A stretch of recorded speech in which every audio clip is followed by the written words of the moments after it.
3 plus 3? Really? Oke, halo semuanya, apa kabar teman-teman semua? Di video kali ini gue bakal menceritakan sebuah alur cerita film yang berjudul Gifted. Pemeran utama dalam film ini adalah seorang gadis kecil bernama Mary, seorang anak yang hidup bersama pamannya. Mary menganggap sekolah dan teman-teman seusianya itu sebagai sesuatu yang gak menarik dan sangat membosankan. Terdengar sedikit tengil tapi cukup menarik untuk mengetahui alasannya. Well, sekarang kita bakal langsung aja nih masuk ke full alur cerita film Gifted. I think Mary might be gifted. Mary dan pamannya yang bernama Frank tinggal di sebuah kota kecil di salah satu negara bagian Amerika. Oh ya, selain pamannya dia juga punya teman baik yaitu Fred si kucing orange dan Roberta tetangganya. Mary adalah seorang anak yang sekolah dari rumah atau homeschooling. Nah, hampir setiap harinya Frank berusaha membujuk Mary untuk mau pindah ke sekolah tatap muka layaknya sekolah pada umumnya. Dan setiap hari juga Mary menolak tawaran itu.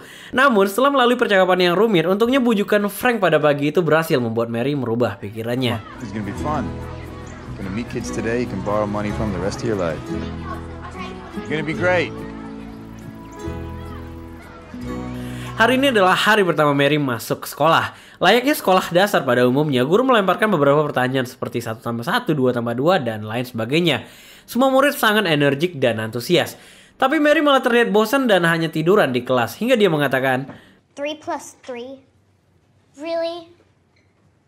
karena perkataannya terdengar menantang dan menjengkelkan, Mary pun mendapat hukuman oleh gurunya.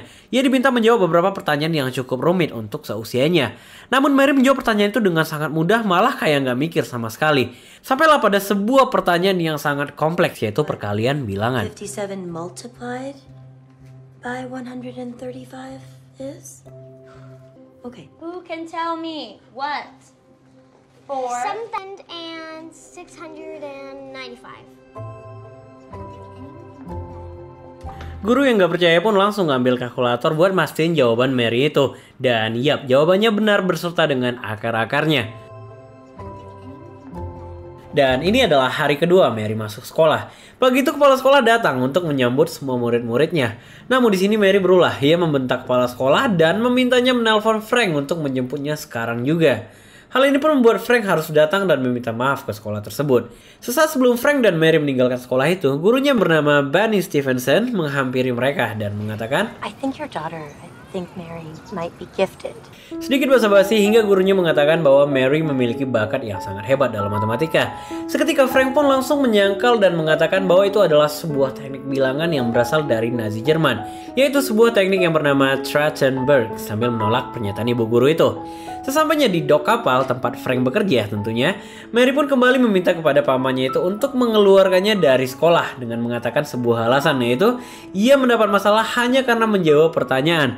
Frank pun langsung membantah dan mengatakan bahwa Mary mendapat masalah bukanlah karena menjawab pertanyaan, melainkan karena ia telah meneriaki kepala sekolah. Gak sampai di sana, Frank pun melakukan riset melalui Google, yaitu tentang berapa banyak anak yang pernah meneriaki kepala sekolah, dan hasilnya adalah None. well, sebenarnya bukan tanpa alasan Frank meminta Mary untuk pindah ke sekolah umum. Namun karena pamannya ini merasa kemampuan Mary itu udah terlalu jauh dari anak-anak seusianya, Frank gak mau Mary terjebak layaknya ibunya dulu. Mary pun juga harus belajar tata krama dan bersosial dengan anak-anak seusianya. Ini adalah hari ketiga Mary masuk sekolah. Sedikit lebih sopan dari sebelumnya, tapi nggak banyak. Hari ini adalah kelas storytelling. Mary pun menceritakan tentang kucingnya, Fred. Terlihat gurunya Bunny sangat menikmati cerita tersebut. Nah, setelah itu masing-masing murid pun diberikan lembaran soal. Namun Mary dapat menyelesaikan semua pertanyaan yang ada di soal itu, bahkan ketika gurunya masih menjelaskan. Dan pada akhirnya pun Mary diberikan ekstra soal yang telah dibuat oleh gurunya khusus untuknya sendiri. A little something extra. Sepulang sekolah, Bunny yang masih penasaran pun mencari tahu tentang asal-usul Mary. Sampai pada akhirnya Bunny menemukan sebuah artikel yang ngebahas tentang seorang jenius matematika, yaitu seorang yang bernama Diane Adler. Yap, dia adalah ibu dari Mary. Namun pada artikel berikutnya ia pun mengetahui bahwa Diane telah meninggal karena bunuh diri. Rasa penasaran Bunny pun membawanya untuk menemui Frank pada malam itu.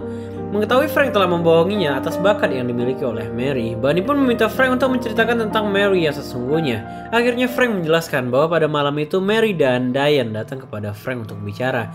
Namun saat itu Frank sedang buru-buru dan meminta Diane untuk menunggu di rumahnya dan membicarakannya nanti. Sepulangnya Frank semuanya udah beda. Mary ada di sofa sedangkan ibunya udah gak bernyawa di toilet. Nah, sejak hari itu Frank tinggal bersama Mary sampai hari ini. Well, ini adalah hari keempat Mary di sekolah. Ketika berada di bus menuju sekolah, Mary melihat seorang bully yang dengan sengaja membuat seorang anak terjatuh, sehingga membuat prakaryanya hancur seketika. Ketika membela anak itu, Mary pun ditantang oleh pembuli itu, dan yang terjadi adalah...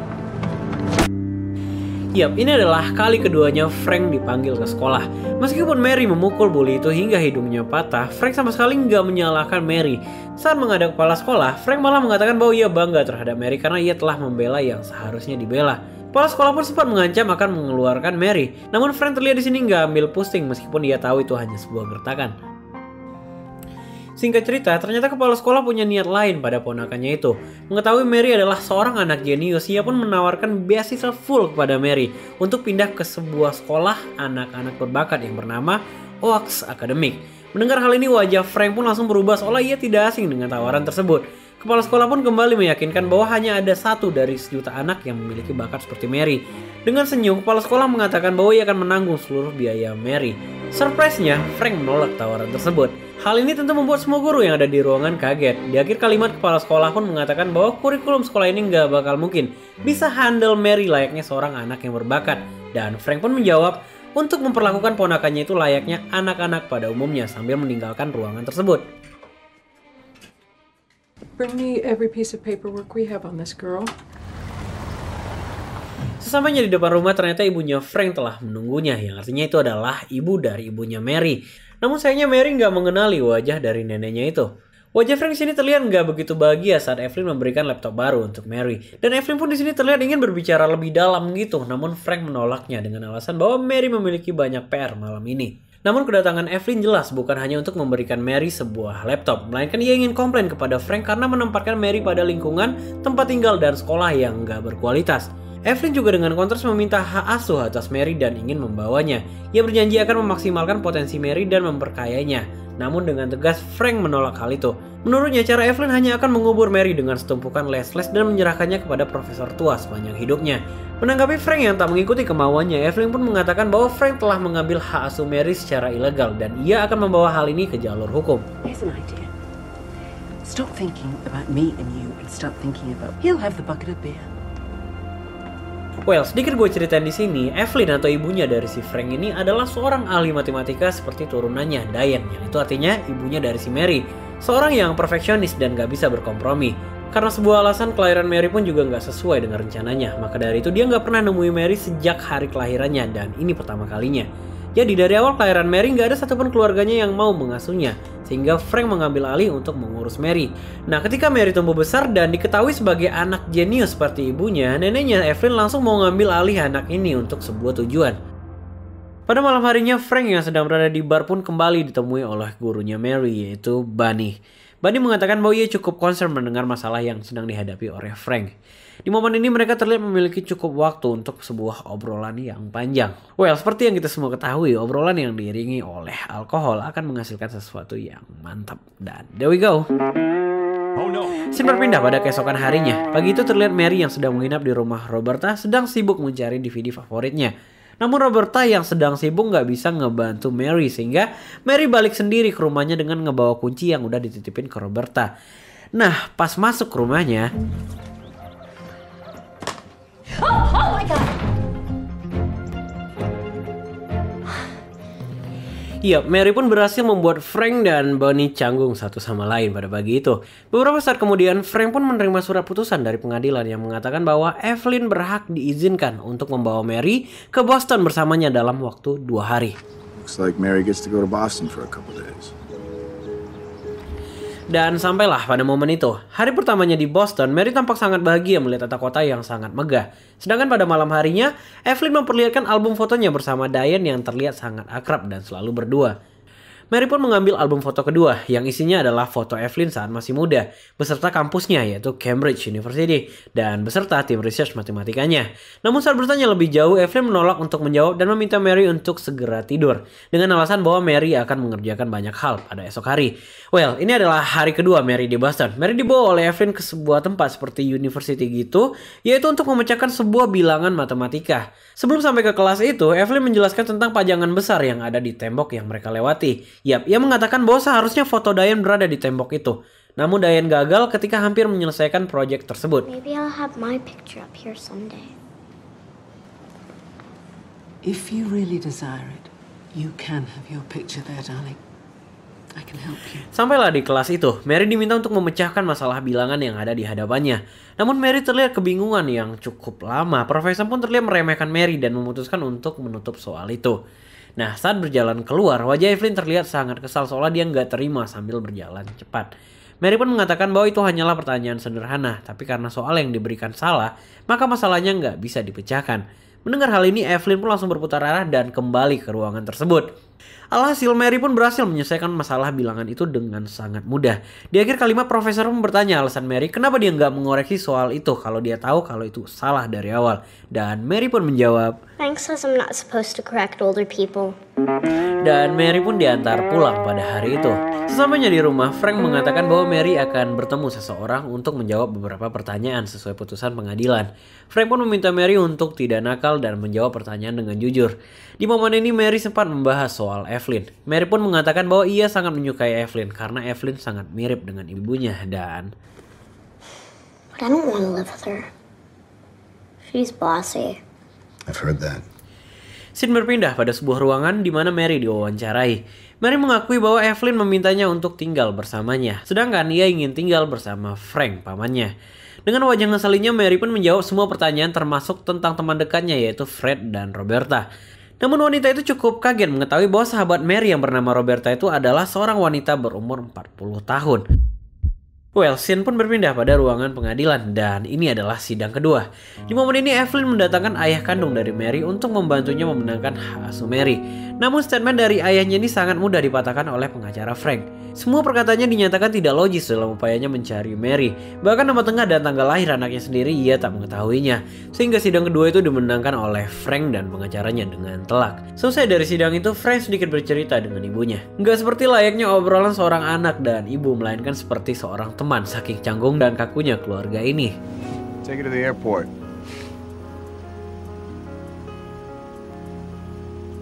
Sesampainya di rumah, Frank dan Roberta menemukan Mary yang udah menangis. Mary mengetahui bahwa ayahnya masih hidup, namun gak pernah berusaha untuk menemukannya.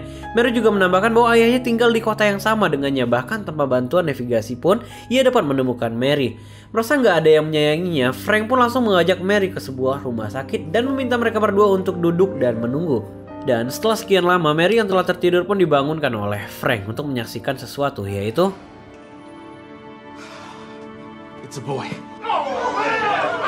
itu adalah momen kelahiran seorang anak beserta keluarga besar yang telah menunggu dengan tawa dan tangisan bahagia. Frank pun mengatakan bahwa itulah yang terjadi ketika Mary lahir dulu. Mary yang tersenyum bahagia pun bertanya kepada Frank, You came out and told everybody. I did. Mary pun akhirnya menikmati suasana itu dan meminta kepada Frank untuk menunggu momen-momen kelahiran lainnya sehingga ia dapat melihat lebih banyak. Oke, ini adalah sidang ketiga.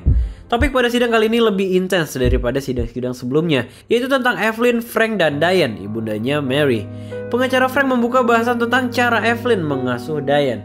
Menurut pengacara Frank, Evelyn adalah seorang ibu yang terlalu mengatur dan memaksakan kemauannya pada anaknya. Beberapa kasus pun dibahas, mulai dari kekasih Diane yang dilaporkan ke polisi atas dasar penculikan, dan depresi yang pernah menyebabkan Diane melakukan percobaan bunuh diri pada tahun 1999. Namun saat menjawab pertanyaan itu, Evelyn memenangkan statementnya dengan alasan bahwa anak jenius seperti Diane memerlukan perlakuan yang berbeda dari anak-anak pada umumnya. Well, scene pun berpindah pada sebuah restoran. Terlihat Frank dan Bunny yang sedang melihat Mary yang tersenyum bahagia dari kejauhan. Terlihat dari wajah Frank bahwa ia sangat mengkhawatirkan ponakannya itu, Mary. Dan hari ini adalah sidang keempat. Namun ini bahkan lebih buruk dari sidang-sidang sebelumnya. Pertanyaan-pertanyaan yang dilemparkan kepada Frank membuatnya terlihat seolah ia nggak layak mengurus seorang anak. Mulai dari pekerjaan, tempat tinggal, asuransi kesehatan, dan lain sebagainya. Namun satu hal, saat dia ditanya pekerjaannya, Frank mengatakan bahwa dia adalah seorang guru. Namun statement itu dibantah oleh pengacara Evelyn dan mengatakan bahwa ia adalah seorang profesor dari Boston University. Pengacara Evelyn mengatakan bahwa Frank tidak pernah mendapatkan perhatian khusus layaknya saudarinya Diane yang diakui sebagai seorang bintang. Sehingga ia mengambil Mary untuk melakukan balas dendam dan menyalahkan ibunya atas kematian Diane. Frank pun langsung menyangkal hal tersebut dan mengatakan bahwa ia membesarkan Mary sesuai dengan arahan yang diinginkan oleh Diane, ibunya. Meskipun begitu, Frank tetap terpojok dan dinyatakan tidak cukup mampu untuk mengurus Mary dan gambling pada masa depan anak jenius itu. Well, Frank pada sidang terakhir ini terlihat nggak begitu bahagia, begitupun saat ditemui oleh pengacaranya. Pengacaranya meminta kepada Frank untuk mengikuti putusan pengadilan, yaitu mencari wali asuh untuk Mary sebagai jalan alternatif. Karena menurut pengacaranya, usaha yang dilakukan akan sia-sia karena ia sangat mengetahui karakter hakim yang memimpin sidang tersebut. Bukan karena menyukai Evelyn, asuransi atau lain sebagainya, tapi karena uang. Meskipun awalnya menolak, Frank terpaksa harus menerima keadaan tersebut. Oke, scene berpindah pada sebuah rumah yang dua orang pemiliknya itu berada di belakang Frank. Ia memperkenalkan setiap sudut beserta fasilitas yang ada di rumah tersebut. Singkat cerita, Frank pun mengatakan bahwa Mary menyukai dan akan membawa seekor kucing. Meskipun terlihat melas, kedua pihak itu menerima keadaan tersebut dengan berat hati sambil menyorot pada sebuah piano di rumah itu. Sedikit gue ceritain, Mary sangat menyukai piano yang dimana Frank gak mampu untuk membelinya. Nah, itu alasannya kenapa Mary sempat menyinggung piano yang ada di rumah Evelyn. Namun Evelyn gak menyukai kucing. Ya, hal kecil yang cukup penting untuk diketahui. Sampailah pada momen itu, Frank membawa Mary ke rumah barunya. Frank tetap berusaha untuk membujuk Mary dengan beberapa hal seperti sekolah yang lebih baik dan lain sebagainya. Namun itu ditolak oleh Mary. Yang diinginkan hanyalah Frank, Fred, dan Roberta beserta sekolah lamanya yang payah itu. I know. Please, Frank. Why you leave? Come on. We discussed this. Come on. No! No! Hey, Mary. There's no easy way No! to do No! it. You know what? Hey, No! Sejak hari itu nggak pernah ada lagi tawa di wajah Frank, begitupun Roberta. Bunny yang selama ini menjadi teman ceria dan penendang Frank pun juga nggak mampu lagi ngerubah raut wajah Frank itu. Beberapa waktu setelah itu Frank datang untuk membawakan Mary sebuah hadiah. Namun ia dihalangi oleh laki-laki yang kini adalah ayah tiri dari Mary. Ia mengatakan bahwa kondisi Mary nggak begitu baik sambil menahan Frank dan mengatakan bahwa Mary nggak ingin bertemu dengannya. Ia juga menambahkan bahwa alasan dari kondisi Mary adalah Frank itu sendiri sehingga ia tak mengizinkan Frank untuk menemui Mary. Well, hari per hari pun mereka lewati tanpa wajah bahagia. Frank, Roberta, begitupun Bunny. Namun pada hari itu Bunny yang sedang berada di sebuah perpustakaan gak sengaja ngelihat Fred yang terpampang di sebuah mading dengan tagline adopsi pet. Bunny pun langsung menghubungi Frank untuk memberitahu hal itu. Namun sayangnya Frank menolak panggilannya. Bunny yang gak kehabisan ide mengirimkan foto dari mading itu kepada Frank. Mengetahui hal ini, Frank langsung meninggalkan pekerjaannya dan segera menuju ke tempat adopsi pet tersebut. Namun sayangnya, hari ini adalah hari terakhir Fred di tempat tersebut. Frank pun langsung menerobos masuk ke tempat itu dan yang ia temukan adalah setelah mengantarkan Fred ke rumah tanpa membuang-buang waktu, Frank dan Roberta pun langsung menuju ke rumah tempat Mary dititipkan. Dengan wajah emosinya, Frank mengetok rumah itu dan menanyakan keberadaan Mary dan Evelyn. Saat laki-laki itu ingin menghalangi Frank, Roberta langsung menahan dan mengatakannya dengan sebuah ancaman. Do you want your life back? Go back inside. Frank pun langsung menerobos masuk di mana Evelyn beserta orangnya sedang mengajari Mary sesuatu. Frank pun langsung mengajak Mary untuk pulang bersamanya. Namun Mary yang kecewa pun langsung menolak dengan tegas sambil berlari. Saat dihalangi oleh Evelyn, Frank pun langsung mengeluarkan sebuah dokumen dan segera mengejar Mary yang berlari keluar. Evelyn pun segera menghubungi polisi, namun secara nggak sengaja ia melihat dokumen yang diberikan oleh Frank tadi adalah penelitian Diane tentang Nevier Stokes yang telah selesai. Yap, ini adalah semua yang diinginkan oleh Evelyn. I made a mistake. Namun Mary mengatakan bahwa mereka telah membawa Fred pergi. Nah, karena Fred telah diselamatkan oleh Frank, Mary terlihat lebih baik dan menerima permintaan maaf dari Frank. Frank pun mengakui awalnya ia berpikir bahwa ia nggak cukup baik untuk mengurus Mary. Sampai ketika ia tersadar bahwa ia telah membesarkan Mary dengan sangat baik.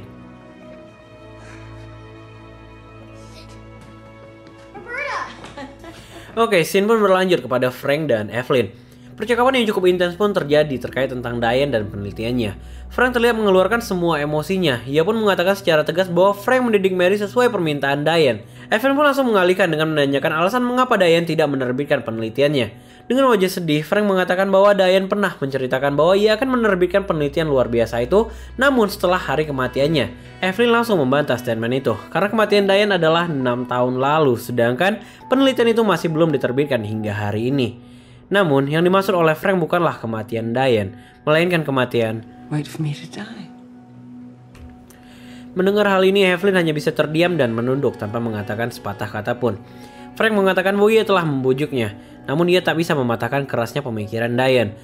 Frank juga menambahkan bahwa ia mengetahui karakter Diane yang memiliki kecenderungan mengambil keputusan tanpa pemikiran yang matang. Dengan rendah hati, Frank pun meminta Evelyn untuk menerbitkan karya itu. Karena Frank tahu hal inilah yang selama ini diimpikan oleh ibunya.